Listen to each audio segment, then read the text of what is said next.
അങ്ങനെ കുറച്ച് നാളായിട്ട് നീണ്ടു പോയ ഒരു വലിയ ആഗ്രഹം അങ്ങ് സാധിച്ചു കേട്ടോ.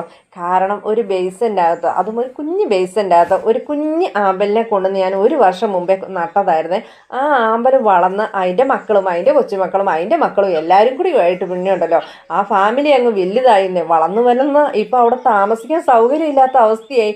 പാവങ്ങൾക്ക് വെള്ളം പോലും കൊടുക്കാൻ ഇടയില്ല. അന്നേരം പിന്നെ നമ്മളായിട്ട് ഇനി അതിന് കുറയ്ക്കാൻ പാടില്ല. ഇത്രയും ആത്മാർത്ഥമായിട്ട് ചെടി വളർന്നു വന്നപ്പോൾ എന്നാൽ പിന്നെ ഒരു നല്ലൊരു പോണ്ടായിക്കോട്ടെ എന്ന് പറഞ്ഞാൽ അത്യാവശ്യം നല്ല വലുപ്പത്തിൽ തന്നെ ഒരെണ്ണം റെഡിയാക്കിയിട്ടോ.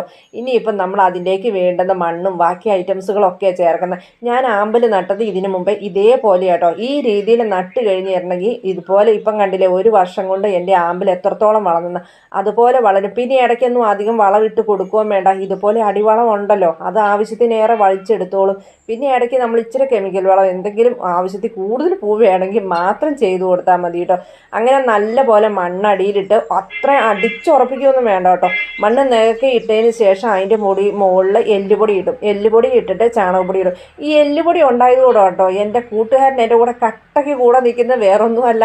എന്തായാലും അങ്ങനെ ബേസിൻ്റെ അകത്ത് വെള്ളമൊക്കെ കളഞ്ഞ് വെച്ചിട്ട് ചേറോട് കൂടിയായിട്ട് നമ്മൾ ഇറക്കി വെക്കുന്നത്.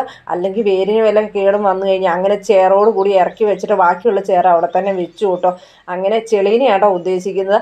അത് കഴിഞ്ഞ് നമ്മൾ വേറെ കുറേ ചെളി പിന്നെ കണ്ടത്തിൽ നിന്ന് വാരിക്കൊണ്ട് വന്നിട്ടുണ്ടായിരുന്നു. അങ്ങനെ ആ ചെടിയൊക്കെ നല്ല പോലെ അടിച്ച് നിരത്തി വെച്ചു. കാരണം അടിയിൽ നിന്ന് മണ്ണ് മുകളിലോട്ട് പൊന്തി വരാതിരിക്കാൻ വേണ്ടിയിട്ടാട്ടോ. അങ്ങനെ നല്ല പോലെ ഉറപ്പിച്ചതിന് ശേഷം മാത്രമാണ് നമ്മൾ ബാക്കിയുള്ള ചേറും കൂടി ഒഴിച്ചു കൊടുത്തു. ചേറും കൂടി ഒഴിച്ചതിന് ശേഷം അപ്പടി ചള്ള കുത്തി പോകാതിരിക്കാൻ വേണ്ടിയിട്ട് നമ്മൾ ഒരു പാള വെച്ച് കൊടുത്തു. അങ്ങനെ പാള വെച്ചിട്ട് ആ പാളയിലേക്കൂടെയാണ് വെള്ളം ഇറക്കുന്നത്. അങ്ങനെയാകുമ്പോൾ അധികം ചേറൊന്നും വരില്ല. അപ്പം എന്തെങ്കിലും സംശയം ഉണ്ടെങ്കിൽ ചോദിച്ചാൽ മതി.